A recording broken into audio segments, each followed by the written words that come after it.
objetivo desse painel é efetivamente criar um diálogo com vocês. A gente vai começar com algumas perguntas, a gente vai trocar algumas ideias aqui no palco, mas é muito mais para provocar a interatividade com vocês, para que vocês se sintam confortáveis a fazer perguntas, e a gente vai tentar deixar o máximo de tempo disponível para ter essa conversa com vocês. Então eu queria pedir para os nossos panelistas aqui se apresentarem um pouquinho melhor, contarem em 30 segundos, 1 minuto, um pouquinho mais sobre cada um de vocês e as firmas que vocês representam. Boa tarde, pessoal. É um prazer estar aqui com vocês. É sempre emocionante ver uma plateia tão grande focado nesse tema de startups. Eu tenho morado no Brasil desde 2010. Sou americano, mas morei no Brasil quando era menino, então aprendi a falar português naquela época. Também fiz pós-graduação em Portugal. Eu comecei a olhar o Brasil como investidor anjo em 2008 e desde então tenho visto muitas mudanças super positivas aqui no país. Também montei 2 empresas nos Estados Unidos, fui diretor de tecnologia da Univision, montei o grupo de Digital Video da Viacom, passei por uma fase de investidor anjo, passei 2 anos na IdeiasNet aqui no Brasil, no Rio de Janeiro, e agora trabalho com a Valor Capital, que é um grupo, é um multifamily office de Nova York, focado em empresas de tecnologia na área de educação, saúde, financial service e marketplaces, focado especificamente no Brasil e em operações cross-border, investimentos em empresas americanas que focam no mercado brasileiro. Temos 8 investimentos no Brasil e mais 4 investimentos em empresas americanas focados aqui. Bom, boa tarde a todos. Eu sou o Edson Rigonati, um dos sócios da Stella Investimentos. A Stella é um radical do latim que deu origem às palavras estaleiro e ateliê.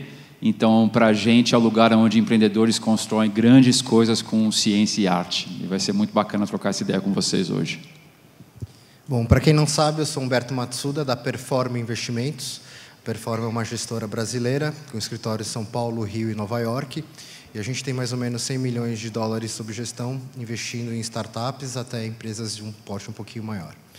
Bom, para começar esse bate-papo, esse diálogo, né, tendo em vista o tema do nosso painel, eu queria começar perguntando para vocês o que vocês enxergam dentro desse contexto de venture capital, investimentos no Brasil, que é particularmente brasileiro, né? Ou seja, todo mundo aqui deve acompanhar veículos, blogs internacionais sobre venture capital nos Estados Unidos, em outros países. Eu queria que vocês dessem uma visão do que faz o mercado brasileiro ser diferente num contexto geográfico. Uma das coisas que é interessante é que o Brasil é diferente por ser muito parecido, de certa forma, com os mercados americanos e europeu. Se você olha as outras BRICS, os outros países emergentes, a China, a Índia, a Rússia e o Brasil dentro desse grupo é o que mais parece historicamente e atualmente em termos de consumo de internet, como que a adoção das ferramentas e também a forma que os ecossistemas têm se desenvolvido. Então, de certa forma, o Brasil se destaca em relação a esses outros países porque tem uma facilidade pela qual as ferramentas que surgem no Vale do Silício têm penetração e adoção aqui no Brasil. E eu sou grande crente que as ferramentas e as tecnologias e as inovações que vão ser e estão sendo desenvolvidas no Brasil vão ter essa facilidade de penetração no mercado global, especialmente por essas similaridades em termos do consumo e do consumidor. Bom, além de concordar com o Michael, eu acho que a gente ainda sofre do dilema do caipira. Acho que muito culpa ainda mais da gente aqui, investidores, mas acho que erroneamente a gente se compara muito, ou tenta se comparar muito com o Silicon Valley, e a gente tem que aprender que tem muita coisa que pertence ao mercado brasileiro que é diferente e tem mais valor do que eu acho que a gente dá. Então, assim, uma das coisas que a gente mais aprendeu nos últimos anos é que não adianta a gente se comparar, a gente tem sim que aprender, tem sim que olhar para o que é feito lá, mas tem que fazer da maneira jabuticaba. Tem muita coisa boa no Brasil acontecendo que às vezes a gente não dá valor, justamente porque a gente tenta se comparar de maneira errada. Mas, ao mesmo tempo, as comparações são inevitáveis, né? O que vocês sentem, por exemplo, que o brasileiro faz pior do que em outros mercados? Quais são as principais dificuldades que o investidor brasileiro enfrenta, né, que levam a consequências ruins do ponto de vista de conjunto, uma vez que você já investiu na empresa? Eu acho que uma das coisas que eu sinto aqui no Brasil, uma das dificuldades, um dos desafios, é o tamanho do ecossistema e o histórico da internet brasileira, né? Assim, se você pensa que a internet 1.0, a web 1.0, nasceu em 94, 95, né, com a abertura de capital da Netscape, e quebrou lá nos Estados Unidos em 2001, né, quando o mercado financeiro desmoronou, a Nasdaq. Então, teve uma época de 6 anos, onde empresas foram criadas, empreendedores geraram experiências e o ecossistema se desenvolveu. Naquele mesmo período no Brasil, assim, a coisa começou bem mais tarde, né? Foi 98 realmente, quando o ecossistema estava começando, e quebrou ao mesmo tempo. Então, teve menos tempo para as empresas e os empreendedores ganharem experiência. Uma coisa que eu vejo no mercado americano é uma disposição dos venture capitals de pegar um empreendedor.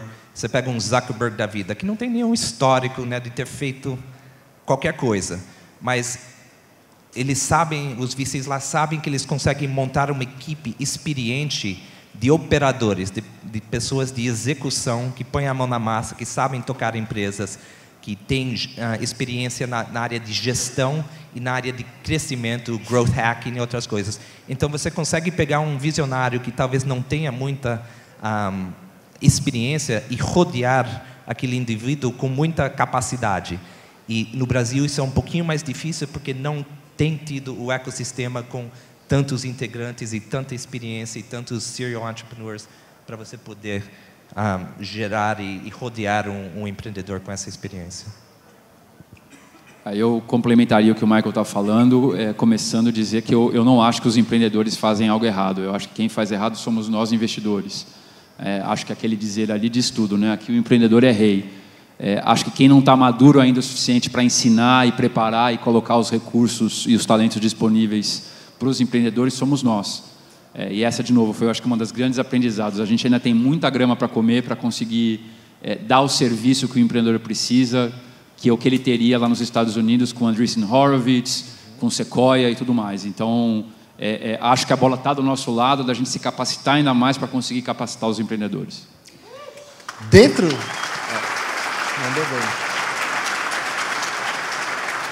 Dentro dessa linha de raciocínio, né, que eu concordo perfeitamente, você tem a dinâmica do brand, da marca do venture capital, né? E, via de regra, o empreendedor ele tem uma dificuldade de entender o que de fato diferenciaria um bom investidor, do bom VC, do bad VC, do cara que não tem nem a capacidade, os skills, e até em certos casos tem má intenção em prejudicar ou tirar vantagem do empreendedor, né? Como que a gente poderia ajudar os empreendedores a identificar esses VCs que são tóxicos para o ecossistema? Eu acho que não tem tanto mistério nesse aspecto.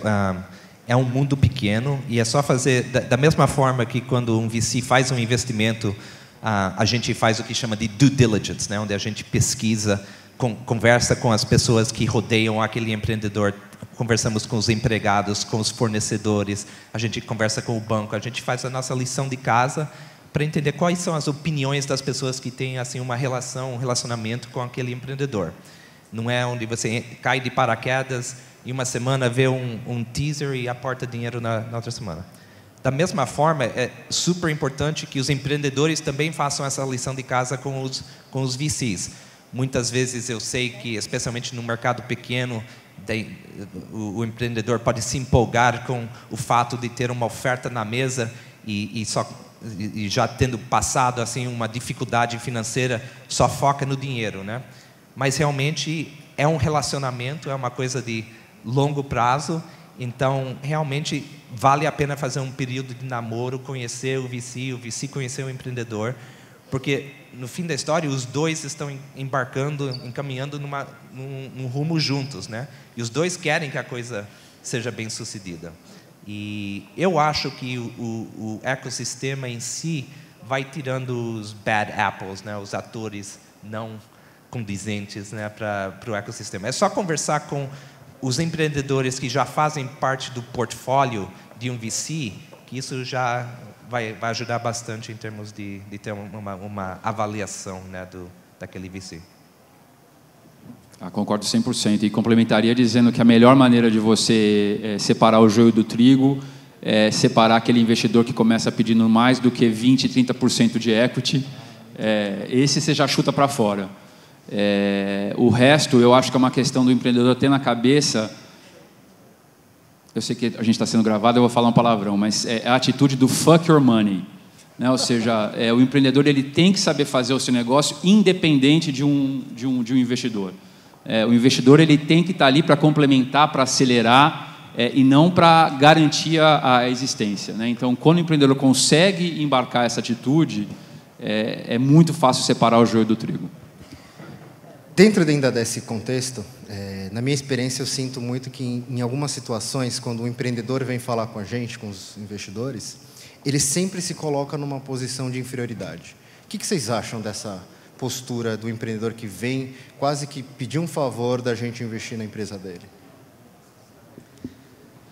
Eu tenho visto de todo jeito, né? Não é só o empreendedor chegando com o boné na mão pedindo dinheiro. Também tem os empreendedores que fazem um fundraising bem desenhado, eles fazem um processo de conversar com todas as opções e fazem a lição de casa de trazer pessoas, geralmente anjos, que são smart money, que talvez não vão pôr muito dinheiro, mas que validam a ideia, né? E que já geram uma certa confiança quando você está olhando investimentos e fala, uau, essas pessoas já estão juntos, ou como advisor, ou que puseram algum dinheiro também, né?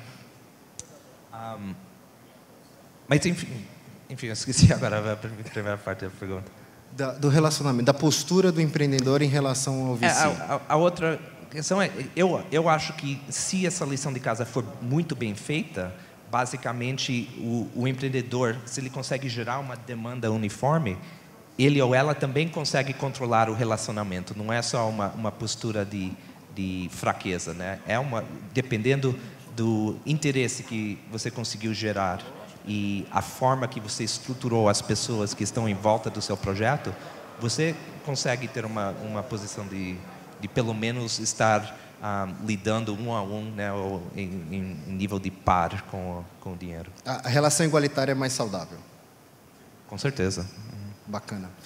Então, você pensa alguma coisa diferente, Edson? Então, deixa eu mudar um pouquinho a pergunta para você, que a gente tocou aí na questão dos anjos. Né? Como que os anjos, tendo investido ou não numa startup que vem falar com a Stella, faz alguma diferença? Ou seja, é melhor a empresa que já vem captada com um seed round do anjo, ou é melhor a empresa que não vem ainda com nenhum tipo de funding?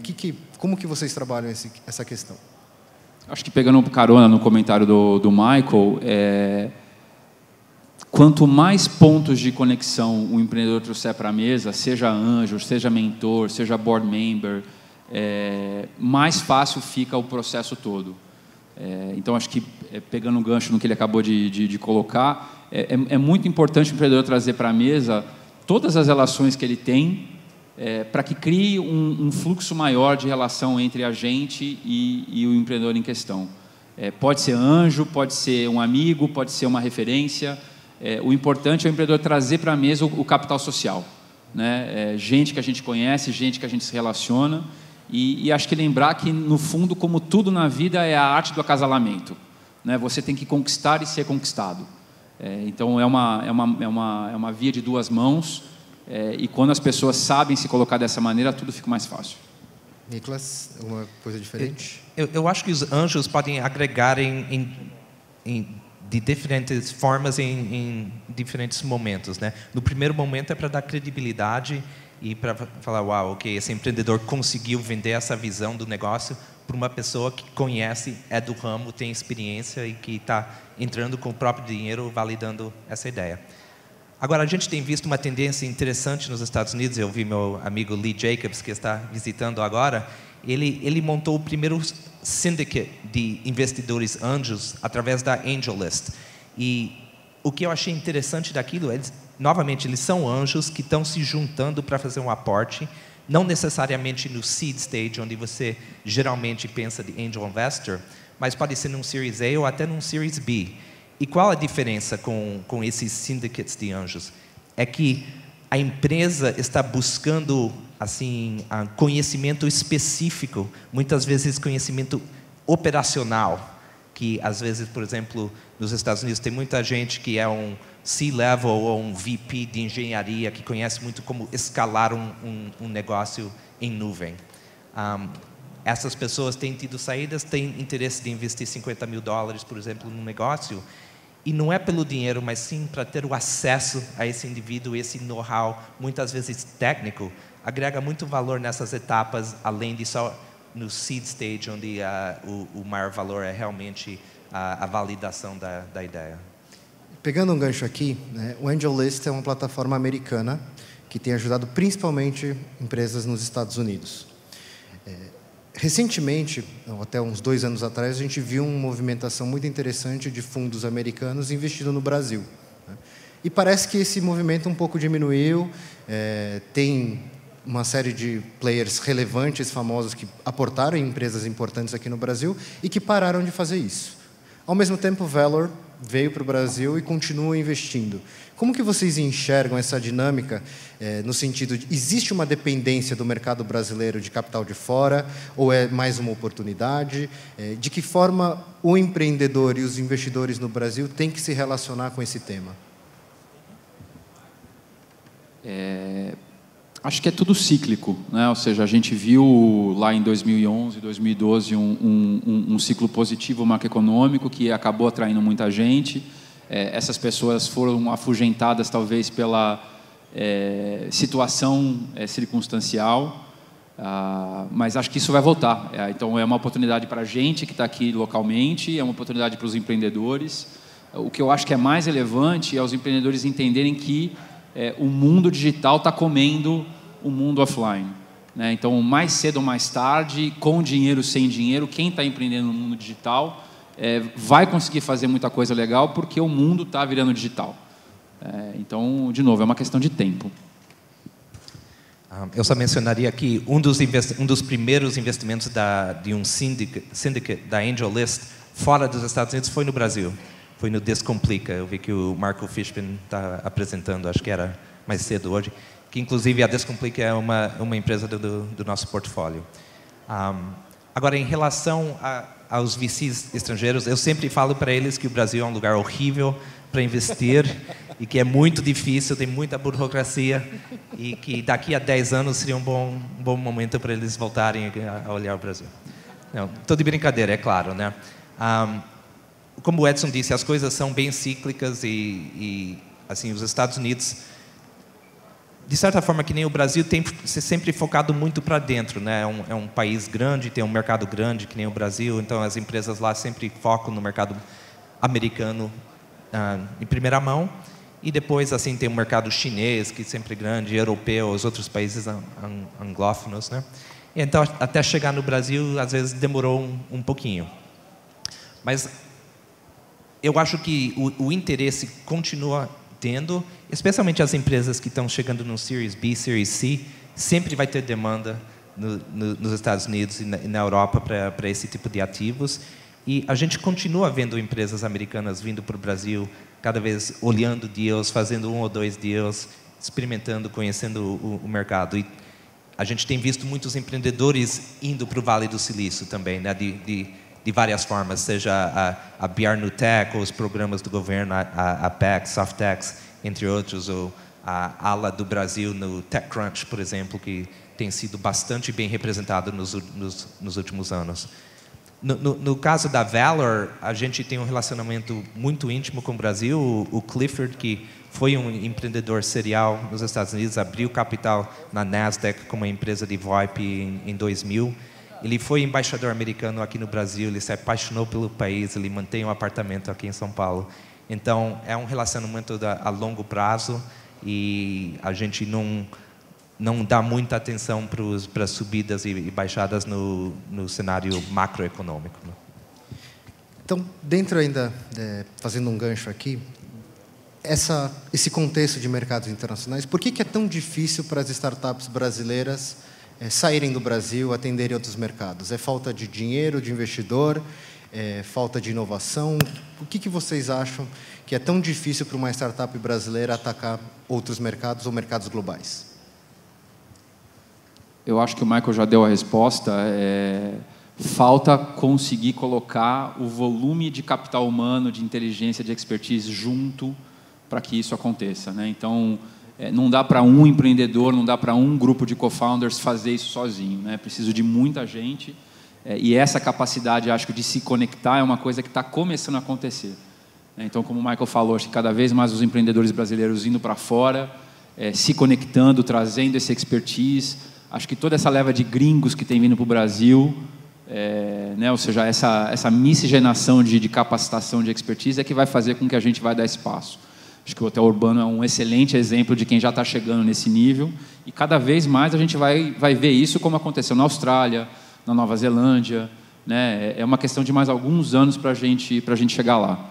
Acho que, voltando para aquele ponto inicial da comparação, a gente não tem que se comparar com São Francisco, né? A gente tem que se comparar com Los Angeles, com Nova York, com Chicago, que é um pouco da realidade desses segmentos iguais ao que a gente passa aqui no Brasil.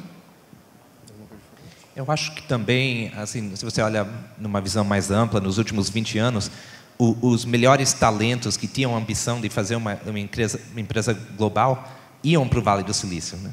Isso do mundo inteiro, né? Os chineses, russos, indianos, europeus, sempre atraídos pelo aquele polo, né, de tecnologia e de inovação. Então, eu não acho que o Brasil é uma exceção. Assim, se você olha ao redor do mundo, os poucos países que têm conseguido criar empresas consistentemente, assim, olhando para o mercado externo, são países pequenos com um capital humano muito alto, né? Israel, arguably Argentina também, né? Não tem um mercado interno, então, mas tem empreendedores com alto nível de capacitação e que têm o interesse de empreender e, por consequência, tem que sair do país, né? Você viu, a Europa, pelo tamanho, deveria ter gerado muitas mais empresas grandes, né, nesses últimos 10, 15 anos. Está começando, a Alemanha está cada vez mais forte, né? A Berlim está um polo, a gente vê a Inglaterra também, mas não é só o Brasil que não criou empresas a nível global nesse setor nos últimos 5, 10 anos. É o resto do mundo, basicamente, né? Então, vou ser mais provocativo, né? Vocês acham que o investidor brasileiro hoje tem condições de dar o suporte para uma startup crescer de maneira internacional? Vocês acham que o ambiente regulatório, as leis brasileiras impedem que isso aconteça? Como vocês enxergam concretamente, dentro do portfólio de vocês, das oportunidades que vocês estão conhecendo, essa dificuldade, as barreiras para esse processo de globalização? Olha, é uma coisa que a gente se pergunta todos os dias, e eu vou separar isso talvez em dois segmentos, né? Vou separar o que é sonhar com uma internacionalização B2B e o que é sonhar com uma internacionalização consumo B2C. O B2B ele é um segmento que depende a evolução e a internacionalização das empresas americanas de B2B, elas são dependentes dos seus clientes. O que isso quer dizer? Quando a Procter & Gamble é meu cliente nos Estados Unidos, ela me leva para o Brasil, ela me leva para a Rússia, ela me leva para a Europa. Então a gente tem um problema do primeiro passo, né? Ou seja, como a gente tem poucas empresas internacionais, é difícil dos clientes brasileiros nos levarem para fora.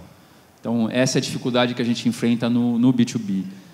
No B2C, é uma questão muito mais de linguagem e modelo de negócio do que qualquer outra coisa. O que funciona globalmente são as plataformas de mídia, de advertising, que é um segmento que não existe no Brasil, né? Não se constrói grandes empresas de publicidade no Brasil, porque o Brasil é dominado pela Globo, pelo Facebook e pelo Google, né? Então, quem nasce em advertising no Brasil já nasce natimorto. Então, torna extremamente difícil eu lançar uma empresa de consumo global. Eu acho que é um pouquinho da culpa dos VCs, você pode dizer isso de certa forma. Os VCs nos Estados Unidos, no Vale do Silício, por consequência do ecossistema, onde eles conseguem ter empresas que têm saídas bilionárias, eles conseguem ser muito arrojados nas outras apostas, né? Eles não estão buscando uma saída de um retorno de 3 ou 5 vezes o capital investido, ou até 10 vezes. Eles estão buscando minimamente 100 vezes, né? Então, para fazer isso, você tem que ter um mercado onde tem esse tipo de saída para poder ter o capital voltando, os LPs, que são os investidores no fundo, dispostos a apostar nisso. Eu acho que essa mentalidade tem sido unicamente do Vale do Silício. Acho que isso tem começado a se espalhar um pouco, mas não é por falta de ideias ou dos empreendedores. Por exemplo, aqui no Brasil, o We Heart It, que é uma empresa que faz exatamente o que o Pinterest faz, que é uma empresa de vários bilhões, né, de market cap. O We Heart It lançou assim, 1 ano e meio antes do Pinterest. E ainda hoje está bem sucedida, né? Só que na curva de crescimento dos últimos 3 anos, ela foi de assim, 100 mil usuários para 35 milhões, que já é muito bom, né? E o empreendedor brasileiro que trabalhou na Yahoo do Brasil se mudou para o Vale do Silício, está tendo bastante sucesso. Mas a Pinterest, naquele mesmo tempo, foi de 100 mil usuários para 150 milhões, 200 milhões. Por causa que tinha investidores aportando, dispostos a só apostar no crescimento do usuário. Mas aquilo é uma mentalidade quase única do Vale do Silício, né?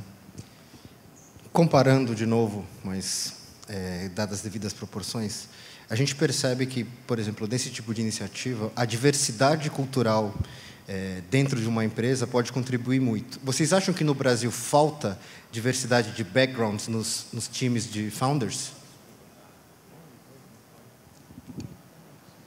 Eu não sinto falta de diversidade, eu sinto, às vezes, falta de complementariedade, né?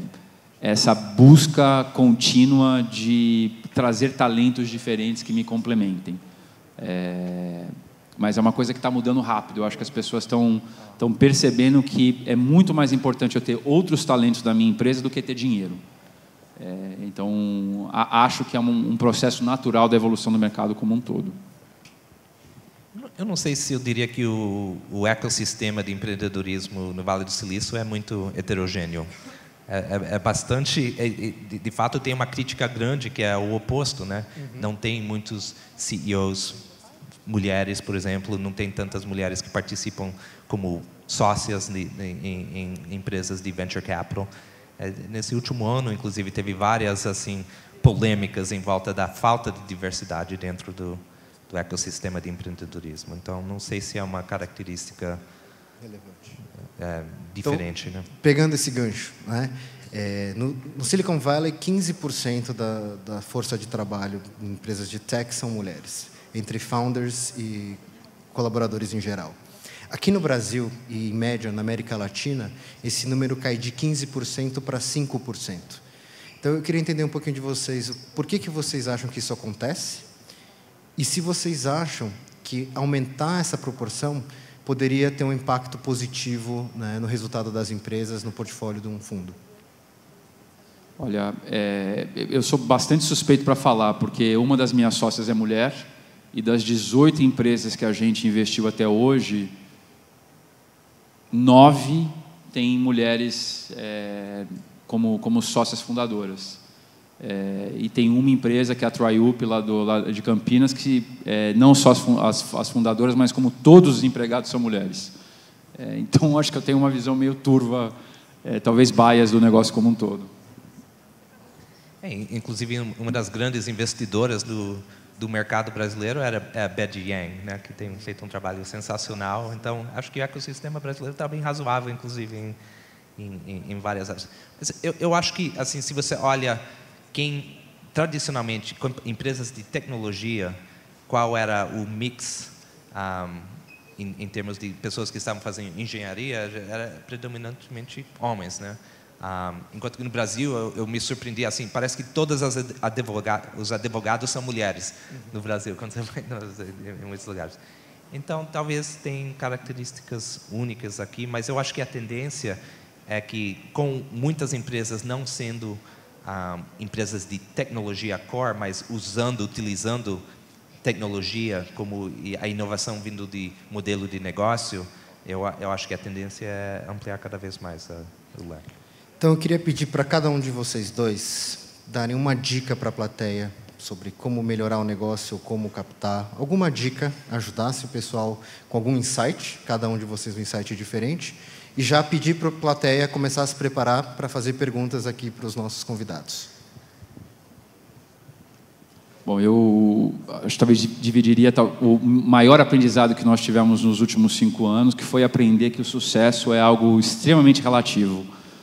Das 18 empresas que a gente investiu, 4 tiveram saída, 4 nós fizemos o write-off, e por incrível que pareça, em alguns casos, fechar a empresa foi muito mais rewarding, foi muito mais gratificante do que o sucesso de ter vendido a empresa. Então, o que eu acho que tem que valer para a gente, valer para vocês, empreendedores, é o caminho, é se esforçar para fazer o melhor que cada um pode fazer. A gente vive num mundo onde 45% dos resultados depende da sorte, não depende da gente.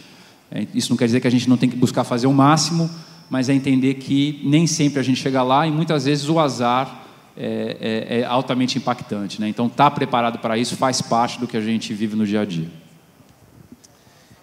Eu acho que é muito fácil, né, se os empreendedores vêm em eventos como essa ou leem a mídia que foca em startups, parece muitas vezes que os êxitos, os sucessos no mercado vêm muito rápido e muito facilmente.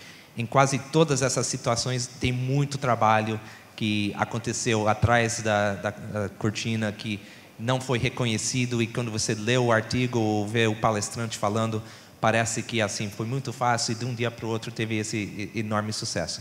É muito trabalho criar uma startup, gera muito estresse e não é uma coisa fácil, mas quando dá certo é uma coisa que realmente é empolgante, mas é trabalho, é execução, não é a ideia. Todo mundo fala, tem uma ideia genial, e 98% do sucesso de uma startup é a execução, é o trabalho de formiguinha, todo dia, pegando, fazendo, superando os desafios que não são assim os desafios que vão fazer um drama de televisão, mas sim os desafios que tocam e se concretizam e fazem uma empresa se tornar realidade.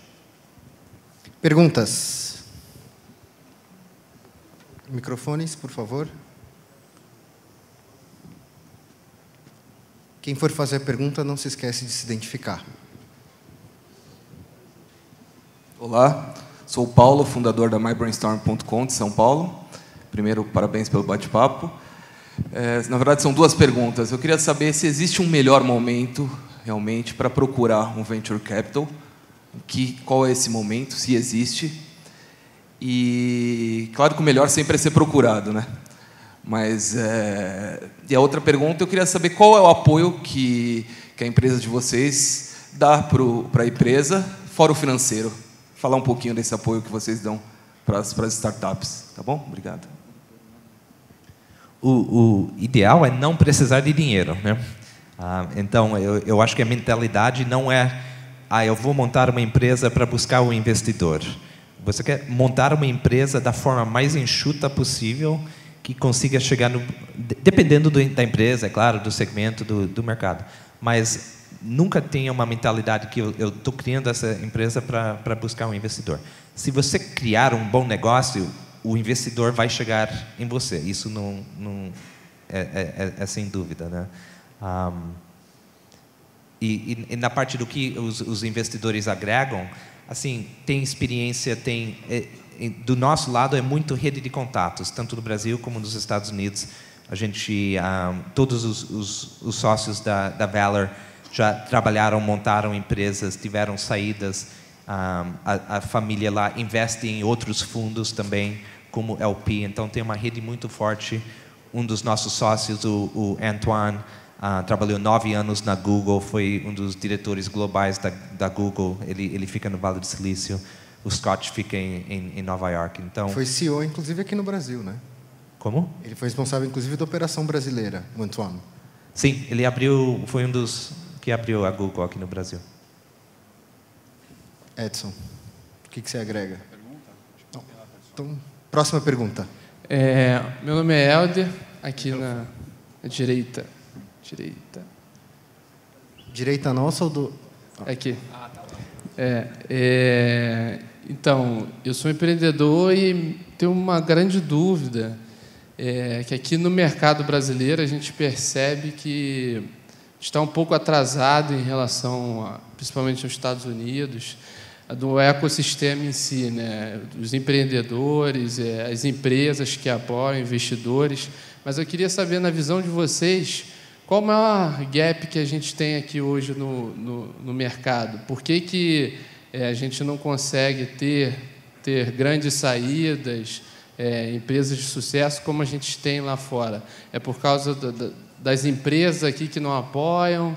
É porque, muitas das vezes, a equipe aqui não é tão boa? O que vocês acham sobre isso? Qual o maior problema que a gente tem hoje nesse cenário aqui de startups?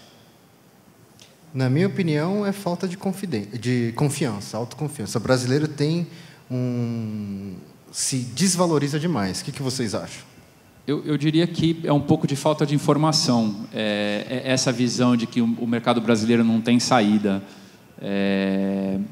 Inclusive, eu mantenho um post vivo no Quora com todas as saídas relevantes do mercado de tecnologia brasileiro nos últimos 10 anos, e sempre que eu mostro isso para um investidor americano ou mesmo aqui brasileiro, as pessoas ficam surpresas o tamanho do volume de transações que existem. O grande problema que a gente tem no Brasil, e eu posso falar isso de causa própria, é a dificuldade que os empreendedores bem-sucedidos têm de divulgarem. As pessoas têm medo de segurança de divulgarem, de saírem na capa da Exame da Veja dizendo que eles são milionários, que ganharam dinheiro. Então, a gente não fica sabendo que as empresas são vendidas, a gente não fica sabendo dos casos de sucesso, e gera um pouco dessa percepção que você colocou. Mas o mercado brasileiro é extremamente líquido. A gente talvez não tenha aquela liquidez do Google, de trilhão, né? Mas a liquidez dos 100 milhões de dólares, ela é pervasiva, e eu te garanto que tem aí nos últimos 3, 4 meses, eu te dou 20 exemplos de empresas que foram vendidas por esses valores. Então, falta divulgar, falta a gente saber, falta a gente entender, de novo, que existem diferentes casos de sucesso. Eu já escutei falar que no Brasil não tem unicórnio, né? Qualicorp foi vendida por mais de $1 bilhão. A GetNet foi vendida por mais de $1 bilhão. Então, assim, tem vários exemplos. Talvez não é a Pinterest, não é o Google, não é o Twitter, mas existem muitas coisas legais no Brasil que a gente não se dá conta. Talvez não tenha tantos IPOs, mas aquisições a gente tem, e talvez não sejam por empresas tão famosas e tanto em evidência quando elas compram alguém, né? Última pergunta. Boa tarde, depois, só para falar, se alguém quiser conversar com a gente vai estar aqui no evento, pegar nossos contatos. Vocês já fizeram um check-in no aplicativo para o pessoal achar a gente? Então, enfim. Boa tarde, eu sou o Gustavo, sou fundador da Bodyplan, uma startup de nutrição. Foi falado aqui que o investidor, desde o D0, ele pensa na saída, ele pensa em ter o retorno do capital investido.